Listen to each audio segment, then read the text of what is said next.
Welcome to the Kindness Extremist Podcast. I'm your host, Shola Richards, aka Brother Teresa. I've spoken to tens of thousands of people all over the world about the importance of kindness.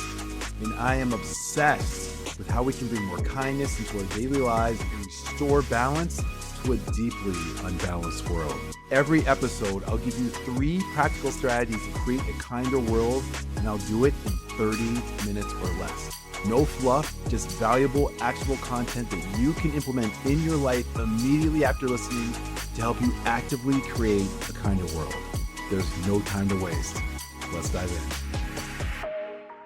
What's up, my friend? Welcome back to episode 23 of the Kindness Extremist Podcast. I want to start today with a hard truth that may make you uncomfortable. We're living in an appreciation-starved society. And if you think I'm being dramatic, stick with me for the next 20 plus minutes or so because I'm about to blow your mind with some statistics that will change how you think about appreciation forever. But first, let me paint you a picture that I guarantee you've seen before. Picture that friend who's always there with money to lend, a shoulder to cry on, a couch to crash on whenever it's needed, but never hears a word of thanks for doing so. Or think about the parents who stay at home with the kids, keep the house spotless, but don't receive any appreciation from the spouses because that's what they're supposed to do. Or the one that really breaks my heart. Children who go through their entire lives without hearing how much they were loved or appreciated by their parents until their parents' final moments before they died. Fam, I personally know people who have ended marriages, harbored deep bitterness towards their parents, and walked away from lifelong friendships because of a lack of appreciation. If a lack of appreciation can have such a destructive effect on relationships between two people who love each other, imagine what happens in a workplace environment with people who may not even like or respect each other. The results are devastating. Consider these statistics for a minute. The number one reason most Americans leave their job is that they don't feel appreciated. According to one study, 65% of people surveyed said that they did not receive any recognition for good work in the previous year. 77% of employees said that they would work harder if their efforts were better appreciated and recognized at work. And here's the wildest part of all this. It doesn't cost a dime to do this well. You don't need to dip into your company's recognition budget and make it start raining gift cards at the next staff meeting. It doesn't even take a lot of time. This can be done in a matter of minutes, even seconds. As Stephen Covey said, quote, "Next to physical survival, the greatest need of a human being is psychological survival.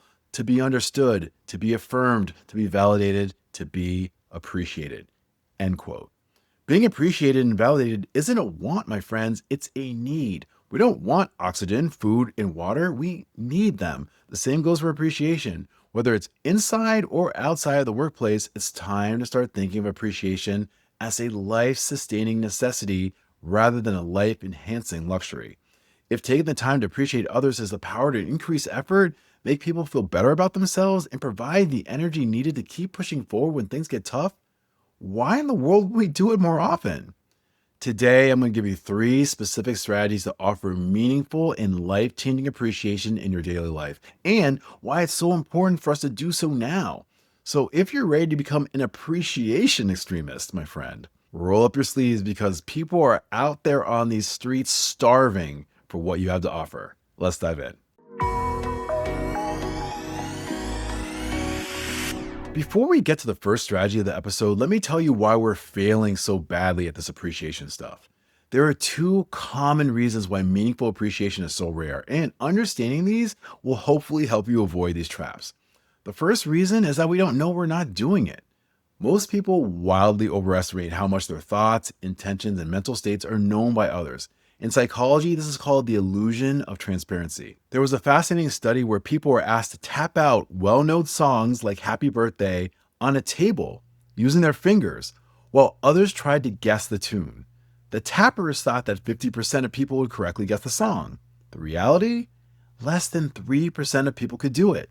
The tapper could hear the song clearly in their head as they tapped and naively assumed that everyone else would be humming along to the same tune. Except they weren't. What does that have to do with appreciation? Potentially everything. You might think that Shannon in the accounting department knows how much you deeply appreciate her, but unless you've taken the time to tell her that, chances are that she doesn't. The second reason is that we don't value it as much as we should. I once had a memorable exchange with a manager during a leadership training who'd been in his role for 17 years. When I started talking about appreciation in the workplace, he blurted out, "Are we really at the point where you want me to thank people for doing their damn jobs? This isn't T-ball where everyone gets a trophy. This is the real world. If they want appreciation, they need to earn it." So when I asked what would be worthy of receiving appreciation from him, he said that it needed to be something that matters, like diffusing an angry customer or saving the company thousands of dollars. So I followed up by asking, but what about the employees who haven't had the opportunities to do those things but are regularly doing their jobs in an exemplary manner? Don't they deserve appreciation from you too? His response, "That's just part of the job. If they're doing their job well, they should be hearing plenty of thanks for the customers. I don't have time to run around ass patting my staff for what they're paid to do. Give me a break." Not only is this an example of someone who should not be entrusted with leading anyone, it's also a prime example of a leader, and I'm using that term loosely here, who doesn't understand or value the power of appreciation. Please, for the love of all things kind and positive, do not be like him. Okay, now that we've gotten those two traps out of the way, let's talk about what we should be doing. Here's the first strategy for bringing more authentic appreciation into the world. Make your appreciation sincere, specific, and meaningful. Most appreciation fails because it's lazy. Simply saying, "Hey, thanks for last Tuesday. That was awesome." That's not good enough. As you walk away, this poor person will be thinking to himself, what the hell happened last Thursday? So let me give you two examples, one from the workplace and one from home. At work, instead of a generic, "Good job," try this. "Hey, Brian, thank you so much for your willingness to help me whenever I have a question. Yesterday, when I called your department about that challenging client issue I've been dealing with, you took the time to walk me through it and address my questions with patience and with kindness. I feel so much more confident about dealing with these types of issues in the future because you took the time with me yesterday. Thanks again, man. I really appreciate it." Now that's appreciation. Let's give a home example as well. So instead of saying, "Thanks for dinner," try this. "Hey, babe, I want you to know how much I appreciate the effort you put into making dinner tonight. You worked a full day, you picked up the kids from practice, and still took the time to cook that amazing pasta dish. When I walked in, I smelled the garlic and herbs. I felt so grateful to have someone who cares enough about our family, even when you're exhausted, to make sure that you nourish us. Thank you for taking such good care of us. I love you and I appreciate you." You see the difference? That's powerful appreciation. And here's the beautiful thing. This type of specific recognition helps to create a repeat performance. By taking the time to appreciate people in this way, you've motivated them to provide the same level of care in the future. Best of all, it's free. It only took 30 to 45 seconds to do it expertly. Here are some ways to give meaningful recognition, whether it's at work or at home. First, look them in the eye and point out how their actions positively affected you. 2, write a handwritten note expressing your appreciation.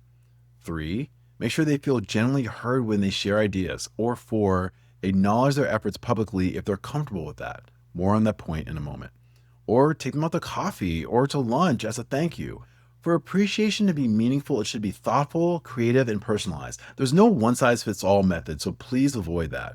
Also, here's a cautionary piece of advice. Some people, like me for instance, would equate public praise to winning an Academy Award. Yes, your boy loves public praise. On the other hand, though, there are some people who would rather chew on broken glass than be recognized in front of others because it would embarrass them. Simply put, know your audience. If you're unsure how to show recognition to someone, don't hesitate to ask. Some people love public acknowledgement. Others prefer private conversations, and some appreciate acts of service. The key is learning what matters to each person in your life. So your first practical takeaway is this. For the next week, practice the name, action, impact formula that I use often every time you show appreciation. It looks like this. Use their name, describe specifically what they did, and then explain how it impacted you. So whether it's thanking your barista for their friendly service, acknowledging a colleague's extra effort on a project, or expressing gratitude to your partner for their support, make it sincere, specific, and meaningful. Write down 3 examples of appreciation you gave this week and notice how people responded differently to this powerful approach. Hey, fellow kindness extremists, it's me, Shola. If you're picking up what I'm putting down, if you're mowing what I'm growing, if you're smelling what I'm stepping in. Okay, I'll stop. If you're enjoying what you're listening to so far, I would love it if you would take a moment to hit the subscribe button and leave a rating and a review. Those incredibly kind acts go so far in helping me to reach as many people as possible who will join the movement to actively create a kinder world. I appreciate you so much, my friend. Okay, let's get back to the episode. Now let's talk about the second strategy, catching people doing the right thing. So when it comes to recognition and appreciation, no one's cup will ever be completely full. I've never heard a person say, if another person tells me how great of a job I'm doing or how good I am at my job, I'm going to quit on the spot. I'm tired of this appreciation garbage. Yeah, said by no one ever. Personally speaking, I have no problem admitting that the day will never come when I'm tired of hearing that my work on this podcast is making a positive difference. That's why sincere appreciation must be a constant practice. Whether it's at work, at home, or in your community, we cannot sit back and wait for events worthy of our appreciation to happen. We must actively focus on catching people doing the right thing. My friend, this is what it means to be a kindness extremist in a world where people are solely focused on finding fault in mistakes, or worse, demanding to speak with a manager to complain about every little thing. It's our ability to do the opposite that could change everything. Let me share a story that illustrates this perfectly. A few years ago, I was having a particularly stressful day. I was running late, my phone was dying, and 3 back-to-back meetings that I was dreading. And as I rushed into my local coffee shop, clearly frazzled, the young woman behind the counter named Jessica not only remembered my usual order, but said, "You look like you're having one of those days. This one's on the house. I hope things get better for you." Now, Jessica could have just taken my order and moved on, which like 90% of people would have, but instead, she chose to see me as a human being having a really rough moment. That 30-second interaction completely shifted my energy for the rest of the day. Afterward, I wrote a brief note to Jessica's manager praising her for her kindness and left it with my tip the next day. In other words, I caught her doing something right, but more importantly, that experience reminded me to look for those moments everywhere, with my family, my colleagues, even with strangers. Here's what this looks like in practice. At work, this might mean noticing when a colleague stays late to help a struggling teammate, when someone brings a creative solution to a problem, or when your boss makes a decision that puts employee well-being first. At home, this could be appreciating when your teenager actually does their chores without being asked. I know, it's unlikely, but hey, it could happen.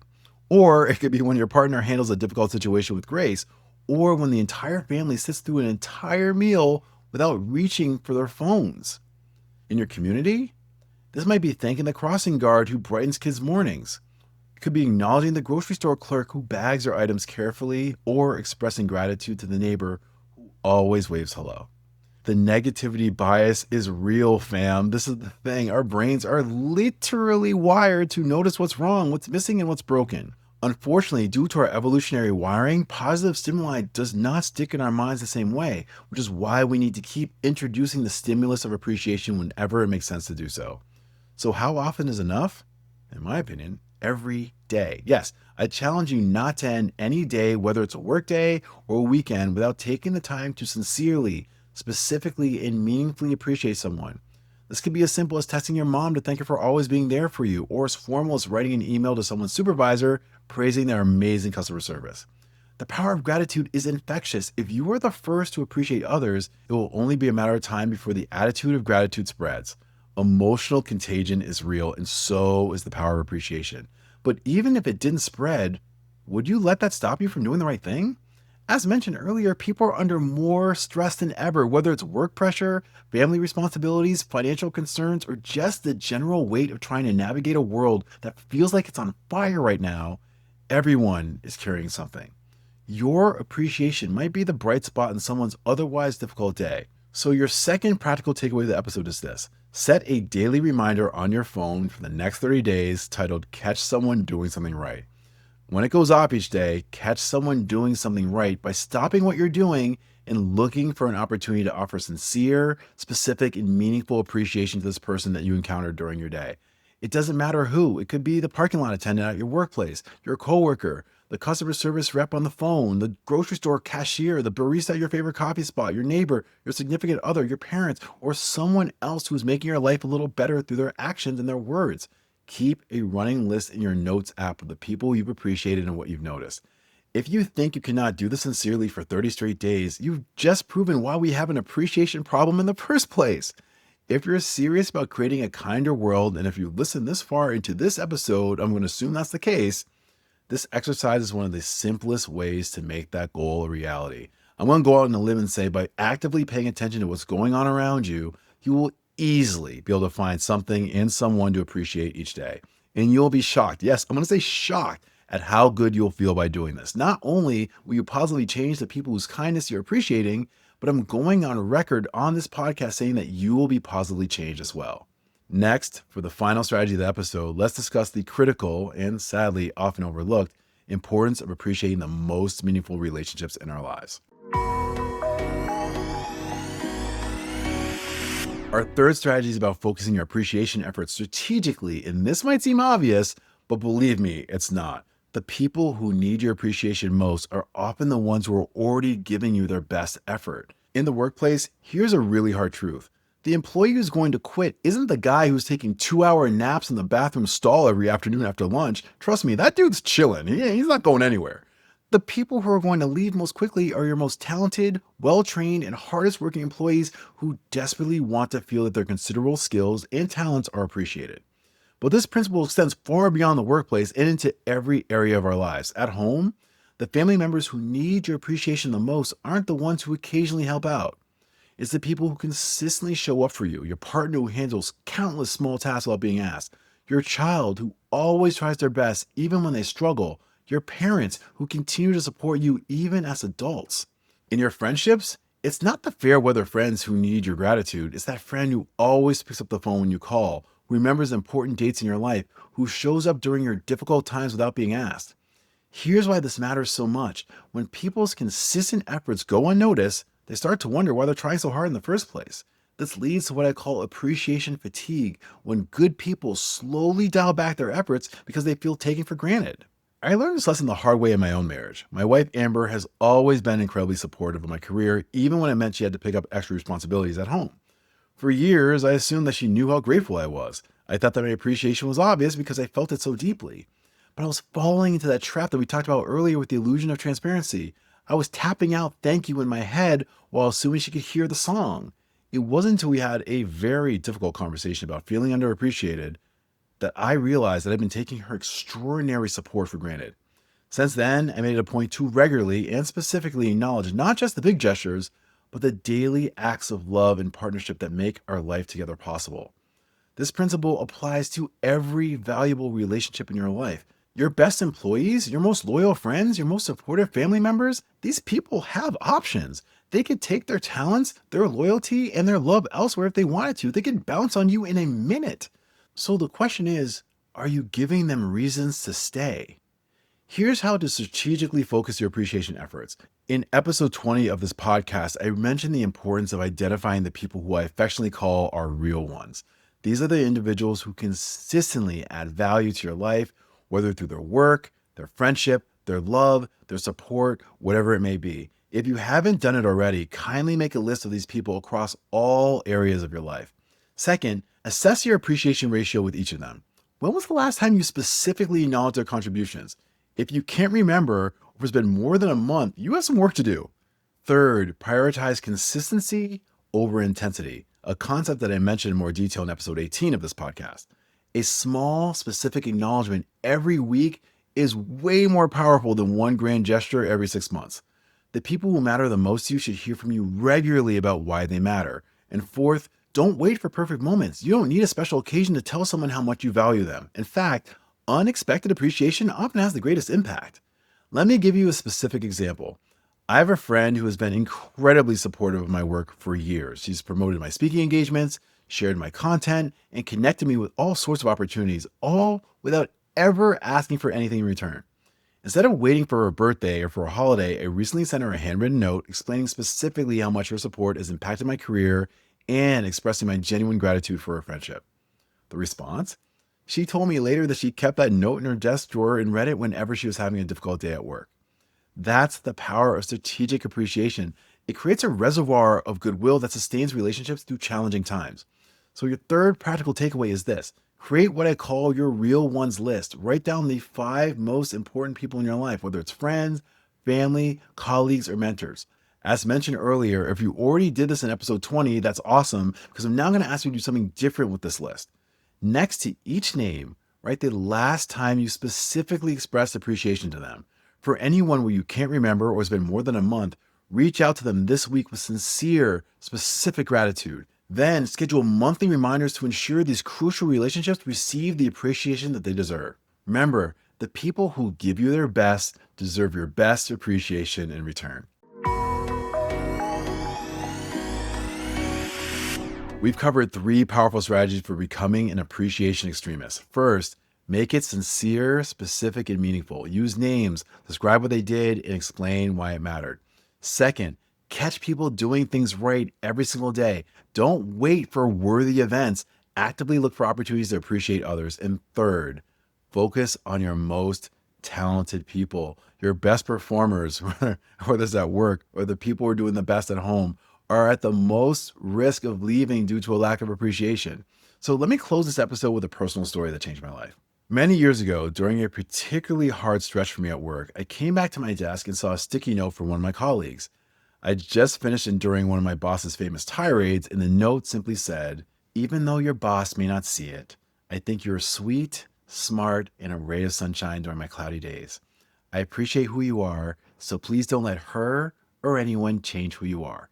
I kept that note for close to 10 years, and it sustained me whenever I felt sorry for myself. I read it when I felt there was no point in standing up for kindness or working towards a more civil workplace. That tiny sticky note is one of the factors that prompted me to write my first ever book, Making Work Work. Remember, we all live in an appreciation-starved world, but you have the power to change that, one sincere, specific, and meaningful interaction at a time. Never underestimate the power of appreciation. It can literally change someone's life. It changed mine. This is your host, Shola Richards, aka Brother Teresa, and you now know that kindness can't be weak because you just experienced the strength of the Kindness Extremist Podcast. Until next time, my friend, the journey to a kinder world continues. Thank you for listening to the Kindness Extremist Podcast. I really hope that you enjoyed this episode, and I have one favor to ask you. If you could kindly hit the subscribe button, leave a rating and a review, not only would that be incredibly kind, but by doing so, you're actively playing a role in growing this movement and ideally getting us one step closer to creating a kinder world. Hope to see you next week for another episode of the Kindness Extremist Podcast. Bye for now.